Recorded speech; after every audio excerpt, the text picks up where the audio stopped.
Hi, and welcome back to Food Farms and Chefs. And I am so excited to be able to bring on Jackie Summers, who is the founder of Jack from Brooklyn and also Sorel Liqueur.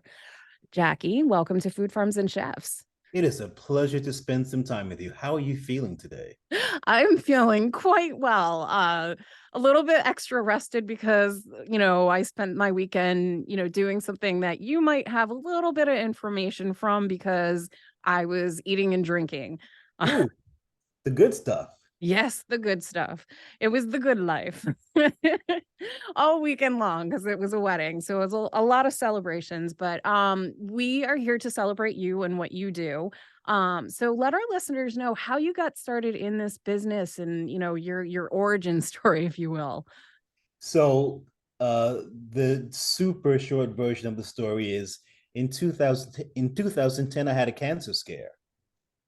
My doctor found a tumor inside my spine the size of a golf ball. He said, "You have a 95% chance of death and a 50% chance of paralysis if you live. You should organize your paperwork." Uh, I lived, yay! But the experience will adjust your perspective. I consider what happened a gift because I got to look at my priorities in life and see what really mattered to me. I had 25 years invested in corporate America, but what I really want to do, Amaris, is day drink. I I just want to be around interesting people in the middle of the day, in the middle of the week. I want to have great conversation over great food and beverage, and I wanted to monetize it. And when I couldn't think who was going to pay me to do that, I thought to myself, I know what I'll do. I'll launch a liquor brand. And I took this beverage, what I'd been making in my kitchen, it's of Caribbean descent.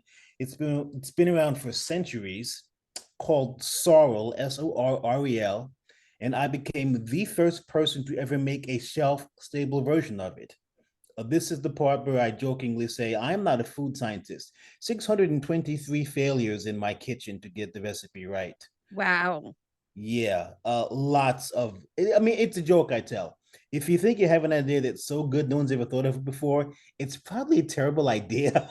There's probably a reason why no one has done this before. Uh, but But yeah, I the figured it per out. I was gonna say, but perseverance, you obviously created something that has taken off because you've gotten a lot of accolades for creating this. But I before we actually get deeper into Sorel, I wanted to just kind of jump back and, give a nod to not just your history, because, obviously you were in corporate America, but you were in corporate America under like as a publishing executive. Yes. And you also have a lot of accolades because, I mean, one of the things that I do outside of just this radio show is I'm a writer.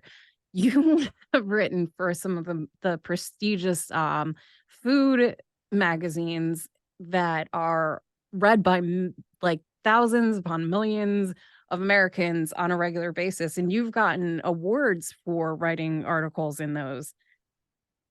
It's a joke I tell. Liquor is my side gig. I'm a writer waiting for my career to kick off.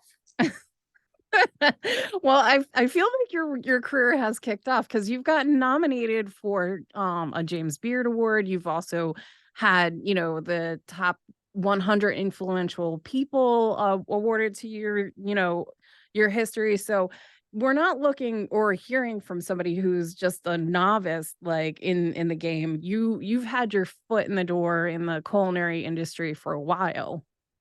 So, if we're going to be serious, the truth of the matter is, I'm actually a community organizer slash activist who happens to own a liquor brand. I will always, first and foremost, be somebody who is trying to stand up for the rights of marginalized communities. Sorel and everything else that we do behind that is a vehicle by which we can actually really make those points and drive them home. We are better together than we are apart. We are, and it takes a whole entire community in order to help lift up like, every individual that's out there, and one of the things that, I read on you is that your mission is to tell stories of marginalized peoples in their own voices. So how do you go about doing that, and how do you express yourself in your own community, in your own words? I have interviewed chefs and other culinary individuals of note in our industry for about the last half dozen years, maybe more, with the idea that if we actually tell these people stories, we can sort of level the playing field. There's power in words.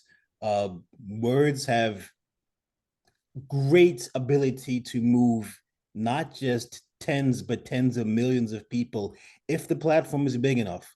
So I've tried to make it my business to tell people stories, not in my words, but in their own, so that we can see it really is in everyone's best interest, both from the sheer point of being able to consume delicious things, and B, from the perspective of making a world where people are rewarded equitably for their intellectual and emotional contributions.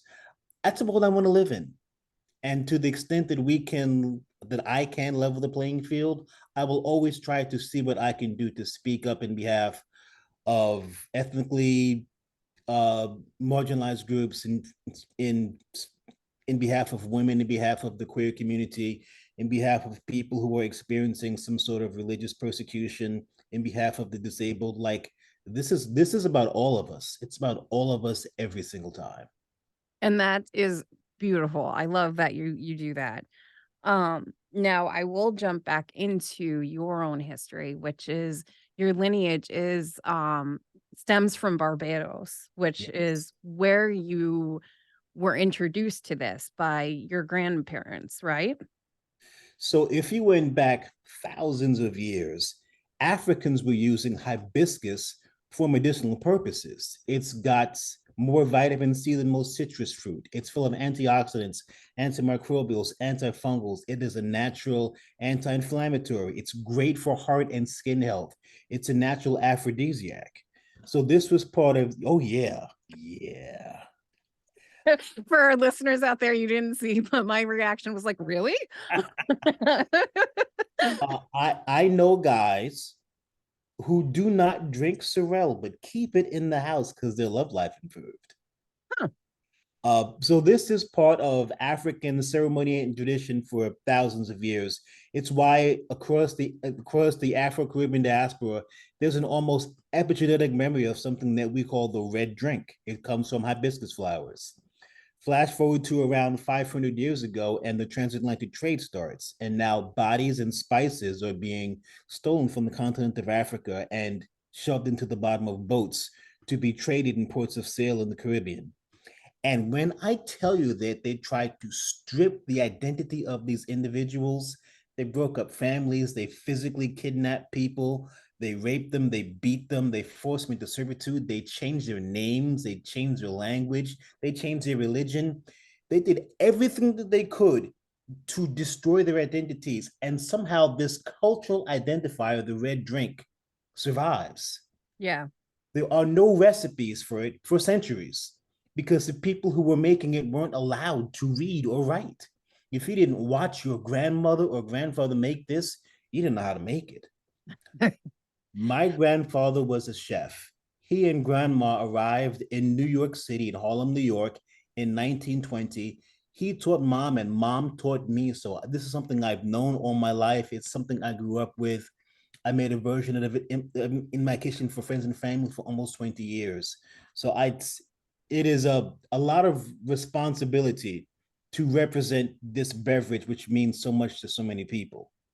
Yes, and the fact that you're bringing it down from one generation to the next, and in the fact that it wasn't written down previously, is remarkable because it's maintained that consistency throughout your familiar, family history. Well, the interesting thing about this is number one, there are no there. Every family believes that they make the best recipe. Every family thinks they make the best version. I make the best version. And that is said with all of the respects to the grandmas everywhere who make it in their kitchen. Uh, Lots of people make great versions of sorrel. Only I make Sorel. And the big difference is Sorel is shelf stable. It does not need to be refrigerated. You can open it, close it, leave it on your back bar for a year, and it's still good to go.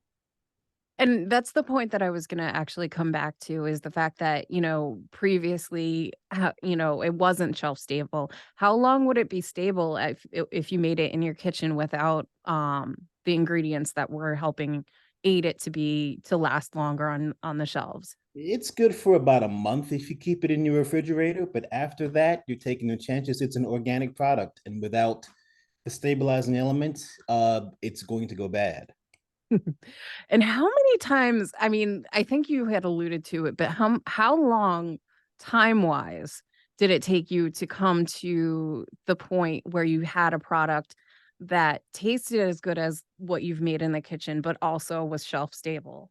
So this is gonna mess with your head.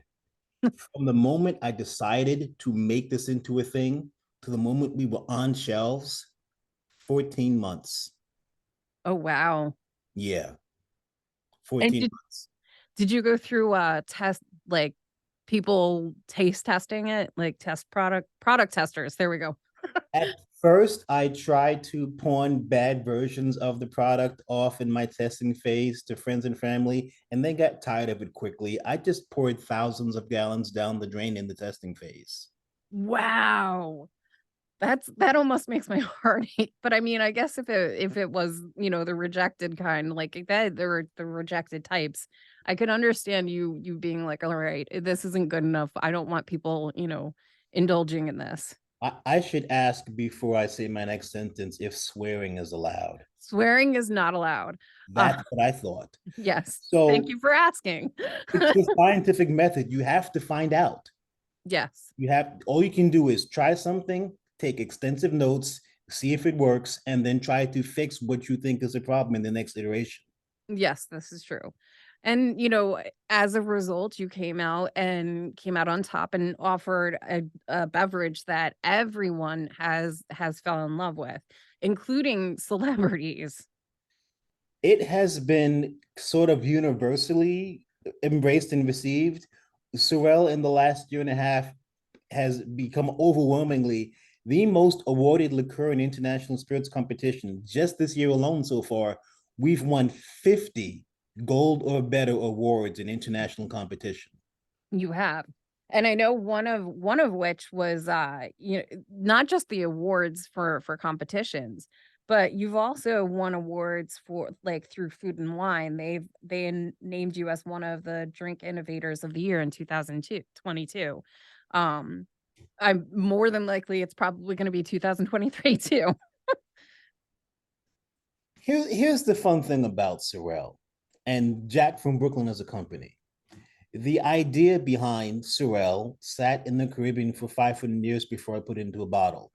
The idea behind Jack from Brooklyn is how many other things are out there right now that are made in some grandma's kitchen that have centuries of cultural significance, but that no one has figured out how to make shelf stable. How many of those things are there right now waiting for me personally to find those things, to meet those people, to tell those stories through a delicious beverage?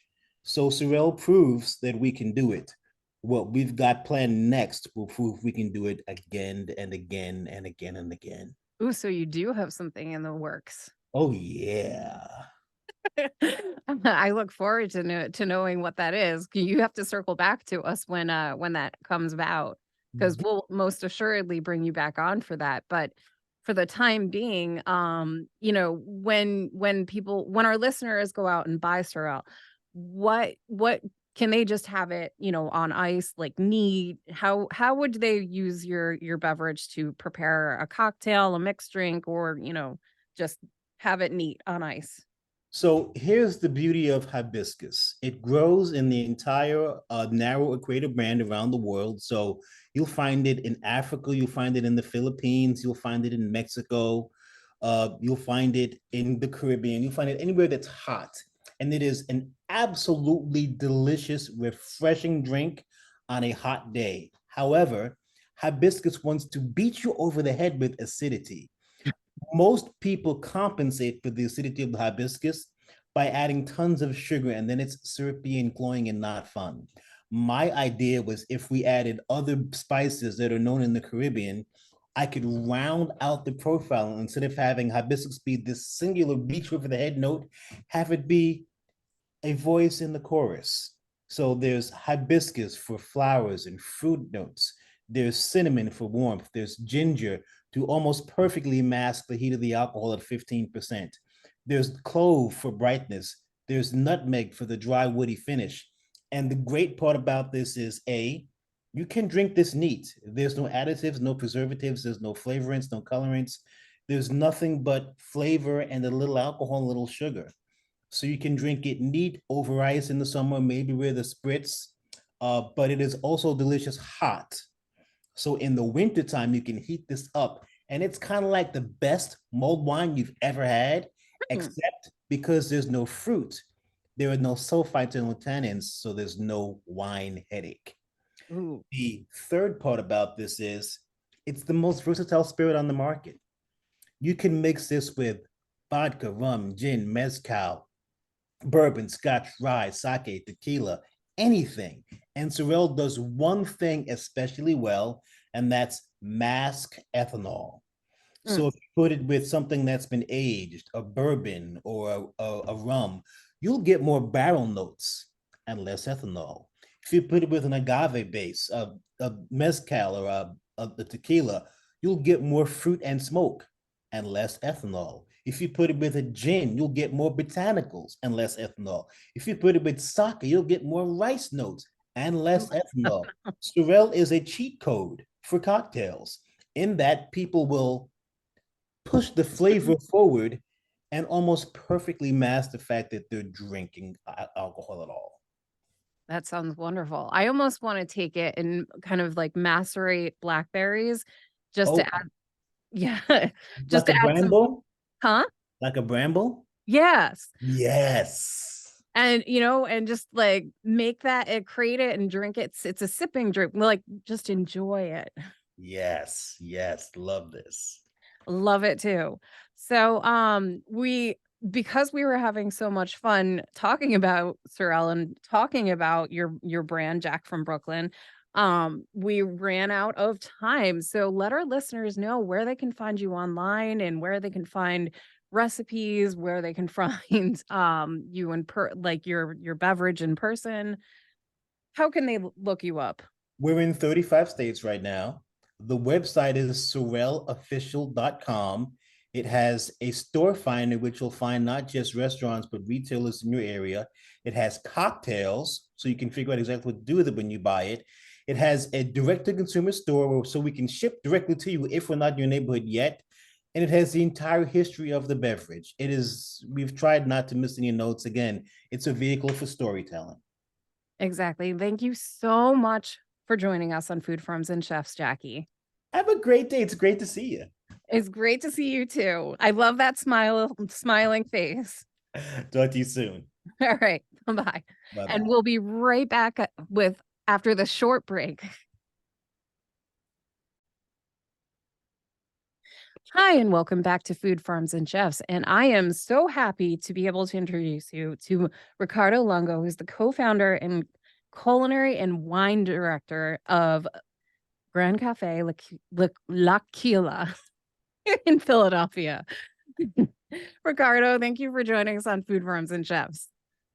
My pleasure. And don't worry about it because everyone mispronounces the name, but it's part of the authenticity, that we have such a crazy Italian name. But yeah, it's Gran Caffe L'Aquila. L'Aquila is actually the city that this cafe was originally from, in Italy, in the Abruzzo region. And that's actually part of what I'm going to jump into is your history with opening up the Grand Cafe, because this was almost like an homage to your friend who suffered as a result of the earthquake. So Correct. yeah, so what transpired between then and bringing So the cafe here? I have a great job. I get to go to Italy, 4 or 5 times a year and just study Italian cuisine, uh, the food, the wine, culture, all over the peninsula. So I've traveled to all 20 regions, over 100 cities, towns.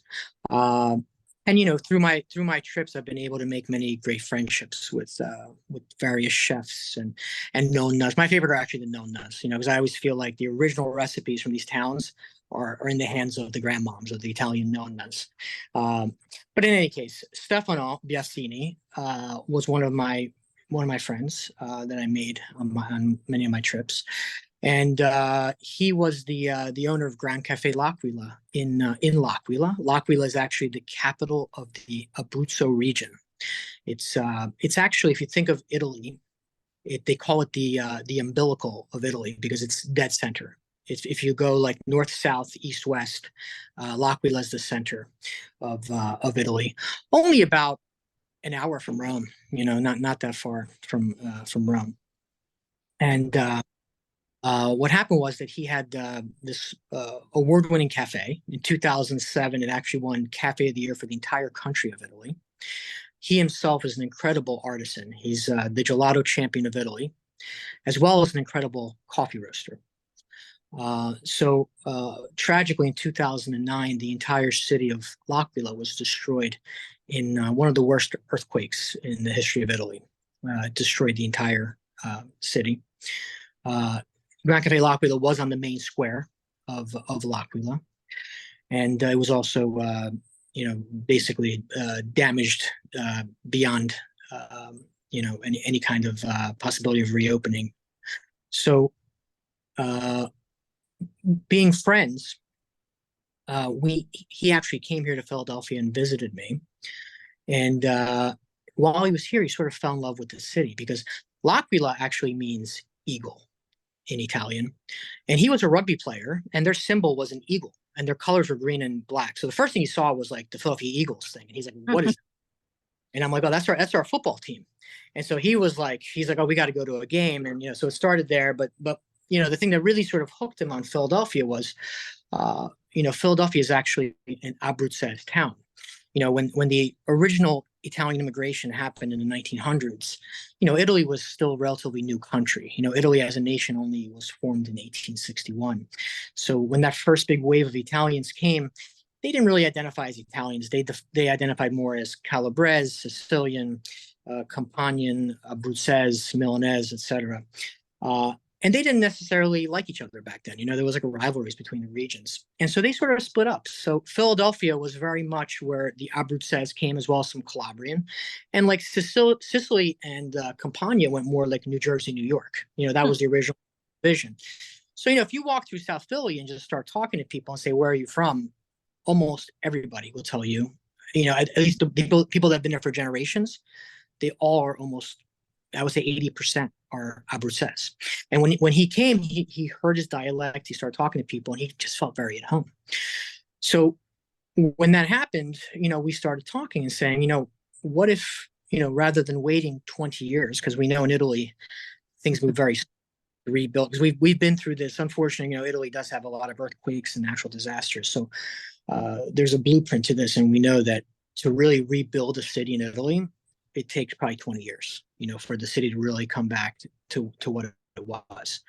So we said, rather than waiting 20 years for L'Aquila to come back, what if we brought this piece of Italian history here to Philadelphia? Wouldn't that be amazing? And so that's when the conversation started, and it sort of went from there. And we decided not only to bring Gran Caffe L'Aquila, but to make it really a cultural immersion. So besides the cafe, we were going to basically add the restaurant component based on all my trips to Italy with all the different recipes I had, and sort of do this study of Italian, authentic Italian cuisine. Because I'm actually native Italian also. I came here when I was 5 years old, and I sort of had a charmed upbringing because I was able to do my school year here in the United States, but then I would spend my summers in Italy. So I really got to grow up in both cultures, and and it was very evident, obviously, that being Italian in America is very different than being Italian in Italy. And really, being Italian in Italy is also something that you can sort of discuss, because Italy really is like is like 20 different countries. Every region is really very different. And then even when you drill down within the regions, all the towns have so much diversity because of our unique history and culture. Where you have in all these different cities different cuisines, different wines, different languages. We have so many different languages and dialects in Italy. My family originally is from the Campania region, and we speak a version of Neapolitan. And if I go to if my grandfather would go to Sicily, he literally wouldn't understand them, and they wouldn't understand him. That's how different these dialects are. But it's part of what makes Italy so special, because you had all these influences from all these different countries, and which created all these different cuisines, and they brought their own wines, and they created all the different wines. So that's something that really was something that from a young age for me, traveling through Italy, was something very, very special that I noticed, because I had the gift of traveling through Italy as a young person and seeing the differences in Italy, and then seeing just a completely different world of Italian here in America, which is Italian American, which is very different than the Italian in Italy. So we said, let's not only bring Gran Caffe L'Aquila here, but let's make it a cultural study on Italy. So what we decided to do, first of all, was have the entire place designed and built in Italy. Because one of the things that was really cool about the original Gran Caffe L'Aquila in Abruzzo was that it was one of the first cafes that went modern in style. Because when you go back, some years in Italy, the cafes all had that sort of old school kind of look to them. And Gran Caffe L'Aquila actually had a very modern look, for cafes at that time. So we brought in the same architect that designed the original one in L'Aquila. We flew him here to Philadelphia, and we told him, don't even look out your taxi window. Mentally, you're still in Italy, and you're going to design this as if you're in Italy, And so he, basically designed the whole place. And the firms there, a lot of them are design build. So we actually had this place not only designed, but also built in Italy. And so when you walk into this place, it's literally a made in Italy experience, because the whole place was made in Italy and sent over here on 18 containers. I was about to ask that. Yeah. It's so literally everything from the whole bar to the chairs were handmade. I mean, everything you see, everything on the walls, it was a made in Italy project. We had a few things that we salvaged from the original Gran Caffe L'Aquila, like the original sign is actually on the first floor, and fortunately, Stefano's lab was actually in a different location that survived the earthquake, so we were able to bring his original coffee roaster and gelato equipment and all that stuff. We just had to modify all the electric to make it work here in the United States. But what we decided to do was have this be an Italian experience on many different levels. So, when you walk in, the first thing is that you feel like you're in Italy, because it is a made in Italy design. It's very Italian. It's something that puts you in that place. We also have many native Italians that work here. That was an important part for us. So we recruited Italians that lived here in the United States, that spoke Italian, that lived here, and so that a good portion of our staff is also Italian. So they're able to transmit the culture. We have an Italian bar on the first level, and in Italy, a bar is an organic thing that evolves during the day. So in the morning, it's about espresso, cappuccino, cornetti, the Italian kind of breakfast. And then it sort of moves into, a lunch kind of thing where you have panini, light bites, and then it slowly moves into the aperitivo, which basically obviously is all your cocktails, spritzes, wines, Italian beers, things like that. We have a dining room upstairs, which, we have one menu which features authentic Italian classics from around Italy, as well as obviously we have some specialties that Stefano brought directly from L'Aquila. But then what we're really known for are these weekly menus that every week we sort of take our guests on this trip to different cities in Italy where they're able to experience the authentic food, the authentic wine. We also, right now we're on summer break, but starting in the fall, we have a culture school where on Saturdays, our guests can also immerse with our partners, which are America Italy Society, on education, where we'll have a native Italian talk about this city and the culture. And as they're talking about it, we bring the food and wine to the customers. And what they realize is that the history of these cities are basically told through the food, through this evolution of the different people that passed through these towns, what they brought, and the wines that they brought, or maybe the wines that were indigenous to the area. And it's really a special experience.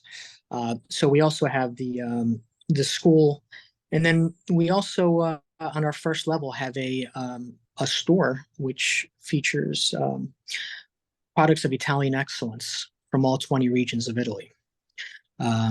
So we sort of select products, because Italy has an incredible terroir.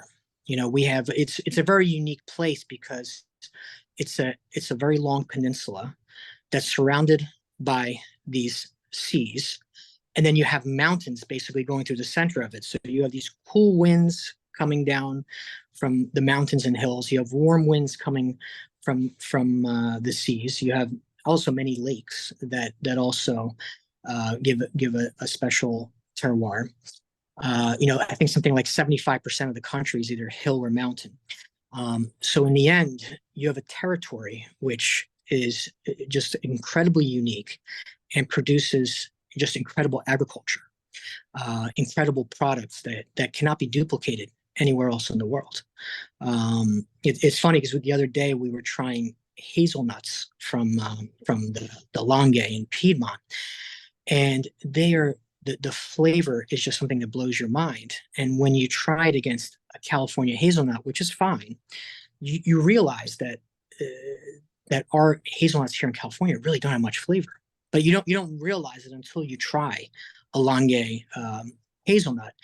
And the structure of the hazelnut is the same. It's just the territory. The territory gives this extra flavor. So it's and there's millions of examples like it. And Stefano in his gelato uses a lot of these products. He actually uses Longo hazelnuts in his gelato. Our best-selling gelato is the pistachio, which we source from Sicily and specifically from the area around Mount Etna. Which, if you try those pistachios, again, they're I would say between that and maybe Iran. Iran has an area that has incredible pistachios. Those are the two best in the world, again, because of the territory. So we have a lot of fun, basically expounding this Italian culture, educating our guests, and having these Italian experiences with them. And I wanna there's so many things that you went over that I was like, "Oh, I wanted to mention that too." So you were kinda going over, like, everything that I mentally wanted to ask questions for, but, I do wanna specifically, like, center my attention on the fact that you are importing these ingredients, and the Correct. nutrients and whatnot from the different regions of Italy is what, like, the nutrients in the soil is what Mhm. is really infusing these produce, the nuts, the produce, you know, and Correct. yeah, and everything that you import from over there, and also the flour, because the flour is also important when you're making, breads and pastas for your northern, regions, where I know that in Italy, you know, where you're located kind of influences what type of Italian, base that you're going to be consuming, your cuisine. Because I know when you're down at the end of it, where and I apologize for anybody who's, including yourself, who's from Italy originally, but the boot, when you're at the bottom of the boot, when you're in the Mediterranean Sea, you eat a lot of seafood and lighter fare and just healthier stuff. So, yeah, so I know that is a huge base for, some of the foods and the cuisines that you bring on. But, Absolutely. yeah. Yeah, and everything is very seasonal in Italy. you know. So that's one of the things, like we're very used to having our supermarkets here with everything we want year round.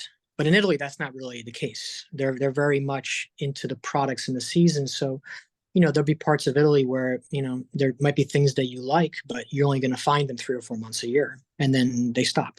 You Yeah. know? And And which is the way historically, you know, things were. That's the way it used to be before we sort of got this huge modern system of food production. yeah, and I've traveled throughout Europe a few times, and whenever, you know, I've stayed in a stationary, place, there's Mhm. always, a refrigerator. Going shopping, you go grocery shopping daily. You don't go grocery shopping once a week or whatever and buy in bulk. You buy what you need, that day or that day and the next morning. And it's still very common in Italy, to, you know, buy your meat from the butcher, to go, to a fishmonger for your fish, to go to the, you know, a cheese producer to get all your different cheese and dairy, and on and on and on. You know, the baker for your bread, and in the end, I mean, these are specialists, right? These are guys that this is all they do, Yeah. and they do it really well. So you know, you eat on a different level, you know, because you have professionals that many times have been doing this for generations, and they have passion for what they do. So they really care. So you know, you go in there, you have conversations with them, they want to educate you on the different products, and it really just elevates everything, you know, because, you know, getting back to that discussion of how special those Italian ingredients are because of the terroir, you know, that's sort of expounded in how the true Italian cuisine is. And that is that most of these classic Italian dishes are 3 or 4 ingredients, because they don't really want more than that, because they want to show off how incredible these ingredients are. Because once you start layering too many things in a dish, you know, you start losing it. You know, you start getting palate confusion, and you sort of lose the excellence of these dishes. You know, like And my favorite example is sort of like the classic panini in Italy. You know, like I remember as a kid, my favorite panino was just like a mortadella sandwich. You know, it'd be like an Italian baguette with just mortadella and like nothing else, because the mortadella there, the IGP Bologna mortadella, it's like a perfume. I mean, the Ricardo, yeah, We're yes. I apologize because I would love to continue to get into that, but, Mhm. unfortunately, we ran out of time. Oh So wow, yeah, I know. So can you let our listeners know where to find yourself in the sure, Gran Caffe?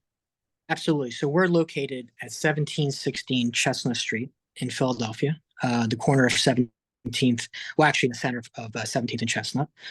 And our products, we have over 500 products of Italian excellence that are on our online store, that they can find at grandcaffelaquila.com. And they can also make reservations for the restaurant directly from our website. All right. Thank you so much for joining us on Food Farms and Chefs, Ricardo. It's my pleasure. Thank you so much. And we will be right back next week with an all new segment and all new show. So tune in to Food Farms and Chefs radio show. And we're